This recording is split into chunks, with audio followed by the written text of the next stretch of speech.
Ya Bu, selamat malam Ibu. Nah mungkin bisa berbagi juga Ibu kalau tadi dari Pak Diki menyarankan ada strategi gitu kan, kesinambungan antara usaha dan karyawan. Mungkin dari Ibu seperti apa Bu? Iya, Sampaikan. terima kasih.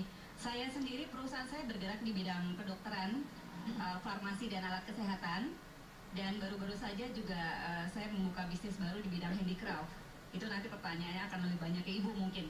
Tapi sebelum saya sampai ke urusan yang UKM, saya ingin menanyakan dulu secara general, karena pada malam hari ini kita berbicara tentang produktivitas.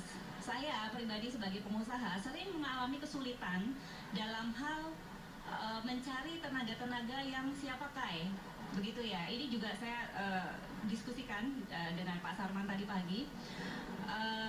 Bisnis saya karena kesehatan kedokteran, saya perlu orang-orang yang memang punya background di bidang kesehatan. Dan seringkali saya menyiapkan budget yang seperti Pak Diki tadi bilang, di JIP juga besar. Saya pun menyiapkan budget yang cukup besar untuk mereka, karena saya mau pegawai yang kerja dengan saya itu long term, itu tidak ganti-ganti gitu ya. Tetapi kendala yang saya temukan di lapangan adalah seringkali ketika saya mau mencari pegawai-pegawai fresh graduate, itu mereka tidak siap pakai. Saya sering membuka lowongan pekerjaan, baik online maupun di media cetak.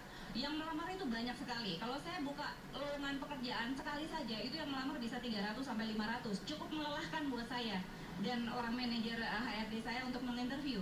Tetapi dari sekian banyak, seringkali saya tidak puas. Malah bukan disiplin tadi ya. Saya tidak puas karena saya merasa bukan ini yang saya mau. Bukan ini kriteria yang saya inginkan.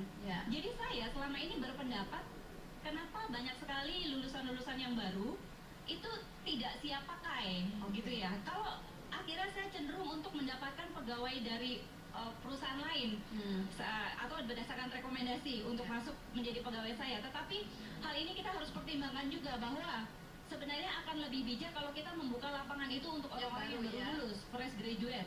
Tetapi itu persoalan yang paling sering saya temukan adalah mereka tidak siap pakai. Nah, pertanyaan saya adalah bagaimana tindakan pemerintah selama ini, mungkin itu harus di-share juga kepada kita semua, apa yang sudah dilakukan untuk meningkatkan kualitas para pegawai-pegawai ini, yang terutama yang baru lulus-lulus, supaya mereka punya kapasitas yang mumpuni, sehingga kita yang menginterview merasa oke, ini orang yang tepat untuk kita pekerjakan. Mungkin itu dulu. Baik, terima kasih Bu Angelina Yuri, dan sepertinya kita akan membahas di segmen berikutnya jawaban untuk memberikan jawaban pada Ibu Angelina Yuri ya. Dan pemirsa, kami masih akan kembali dalam Ada Apa